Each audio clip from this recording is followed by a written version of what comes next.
Assalamualaikum warahmatullahi wabarakatuh. Nama saya Farul Aziz dengan NIM 2023-11185. Di sini saya akan mempresentasikan atau menjelaskan resume yang saya buat mengenai seluruh materi yang diajarkan dari mulai sebelum UTS dan sesudah UTS. Nah, di sini yang pertama ada manajemen operasional, yang dimana manajemen operasional itu sendiri yaitu mengenai disiplin yang menggabungkan prinsip-prinsip teknik dengan manajemen untuk mengelola dan mengawasi proses produksi serta layanan dalam suatu organisasi. Nah, pada fokusnya di sini manajemen operasional itu sendiri yaitu fokus pada efisiensi dan efektivitas dalam mengubah input. Nah, di sini terdapat fungsi dari manajemen operasional itu sendiri, yaitu yang pertama ada perencanaan, yang kedua pengorganisasian, yang ketiga pengendalian, dan yang keempat itu peningkatan berkelanjutan. Nah, di sini saya cuma menyebutkan inti-intinya saya, soalnya kalau semuanya itu waktunya bakalan terlalu banyak. Jadi saya akan menyebutkan inti dari manajemen operasional itu sendiri.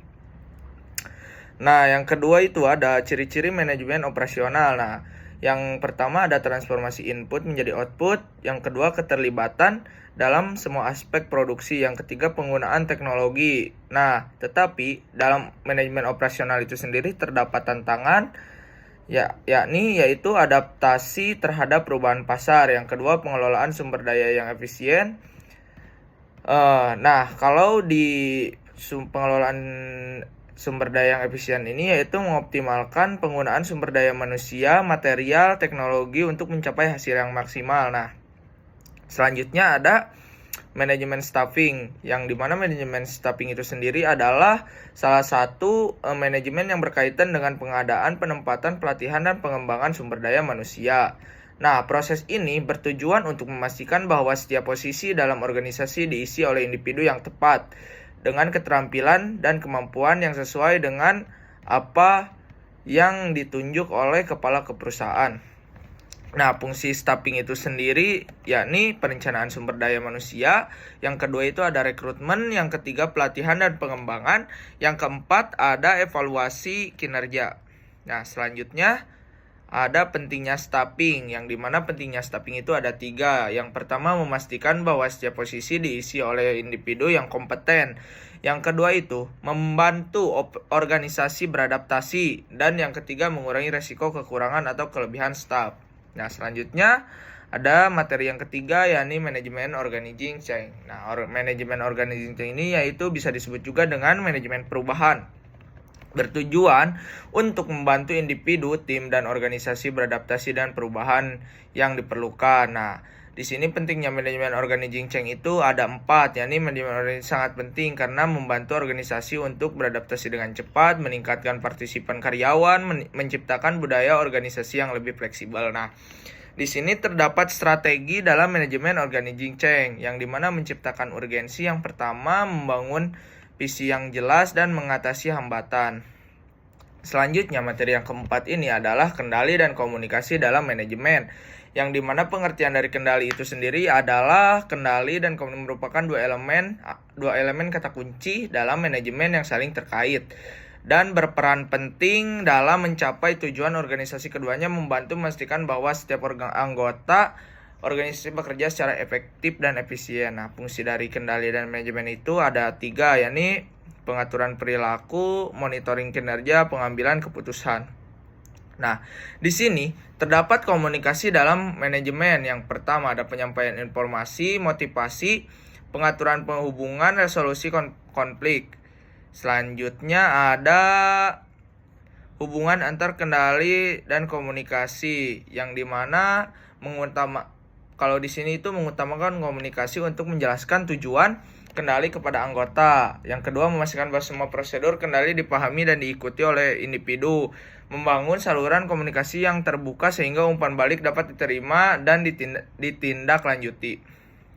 Nah, selanjutnya ada decision making dalam manajemen. Nah, decision making dalam manajemen itu yaitu materi yang kelima, yang dimana decision making ini bisa disebut dengan pengambilan keputusan. Jadi keterampilan penting dalam manajemen yang berfungsi untuk memilih atau solusi tindakan beberapa alternatif yang tersedia yang dihadapi. Nah, di sini terdapat proses dari decision making. Yang pertama identifikasi masalah, yang kedua pengumpulan informasi, yang ketiga evaluasi alternatif, yang keempat pemilihan solusi terbaik, yang kelima implementasi keputusan, yang keenam evaluasi hasil. Nah, jenis-jenis pengambilan keputusan ada analitik, decision making, directive decision making, behavioral decision making, dan conceptual decision making. Nah, selanjutnya ke materi yang ketujuh ada strategi manajemen, yang dimana strategi manajemen ini adalah suatu proses yang melibatkan perumusan implementasi dan evaluasi keputusan yang bertujuan untuk mencapai tujuan jangka panjang organisasi. Nah, selanjutnya ada proses manajemen strategis. Yang pertama perumusan masalah, yang kedua implementasi strategi, dan yang ketiga evaluasi strategi. Nah, selanjutnya terdapat manajemen strategis. Yang pertama memberikan arahan, mengoptimalkan sumber daya, dan meningkatkan daya saing. Nah, selanjutnya ada materi balance sheet scorecard dalam dunia industri. Nah, kalau balance sheet scorecard dalam dunia industri ini adalah alat manajemen strategis yang digunakan untuk mengukur kinerja organisasi secara komprehensif dengan mempertimbangkan berbagai perspektif penerapan. Nah, konsepnya ada 4, yakni perspektif keuangan, perspektif pelanggan, perspektif proses bisnis internal, dan perspektif pembelajaran dan pertumbuhan. Nah, selanjutnya terdapat operasi dengan tujuan potensi dan konflik pada sebuah perusahaan. Dalam konteks manajemen ini, operasi perusahaan mencakup serangkaian kegiatan yang bertujuan untuk mencapai efisiensi, efektivitas, dan kualitas dalam proses produksi dan penyampaian layanan. Tujuan operasi di sini yaitu meningkatkan efisiensi, meningkatkan kualitas, optimalisasi sumber daya, meningkatkan kepuasan pelanggan.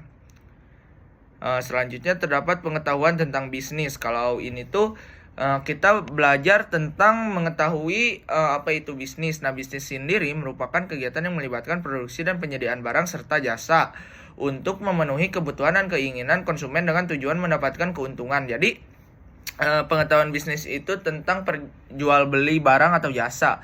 Nah, elemen dasar bisnis sendiri pengertian bisnis, penawaran dan permintaan, model bisnis, pembagian kerja, organisasi bisnis.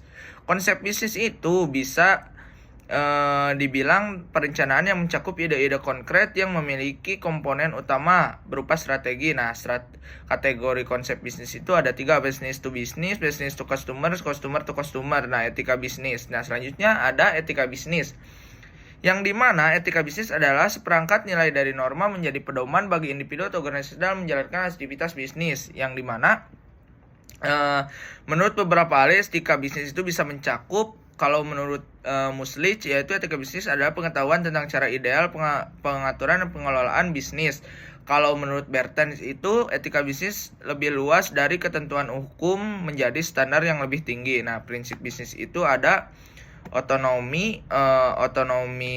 Yang pertama itu ada otonomi, yang kedua itu kejujuran, dan yang ketiga keadilan, yang keempat saling menguntungkan, yang 5 integral moral. Nah, manfaat bisnis itu sendiri yaitu pengembangan jati diri, pengendalian diri, sikap saling percaya, persaingan sehat, dan kenyamanan berbisnis. Sekian pemaparan materi dari sebelum UTS dan sesudah UTS.